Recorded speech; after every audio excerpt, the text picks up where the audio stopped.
ઉપરની માથી ઉઠને. એ ડાયલીની, એ ડાયલીની ઉઠને કહું છું. અરે પણ ધીમે બોલો, ધીમે. આ ટાઢી રાતે આખું ગામ સાંભળશે ને વહુનું નામ લેતા શરમાતા નથી? તો વહુ મારી છો કે ગામની? હું તારું નામ લઉં કે તને ગાળ દઉં?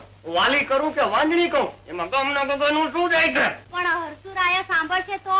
હા, તો હાડુનું હક પણ નો હાચવું કહેવાય. એટલે ધીમેકથી બોલું. ડાયલીની બોલ્યો. વાલી ડાય, મારું એક કામ કરી.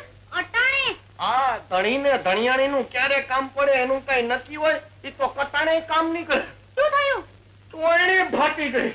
ચોયણી ફાટી ગઈ? કેમ કરતા? આ અમલ કર્યા પછી વંડી માથે ઘોડો પલાણવા ગયો એમાં. પણ વંડીએ શું કામ ચડવું જોઈ? રોજની આદત ડાય. એને એક બાજુ અમલ ચડ્યો હોય, બીજી બાજુ હું વંડી માથે ચડ્યો હોઉં, એને પંચ કલ્યાણી ઘોડો પલાણ્યો હોય એમ લાગે હો. પણ આજ અકસ્માત થઈ ગયો. વંડીએથી પડી ગયા તા? ના ભાઈ.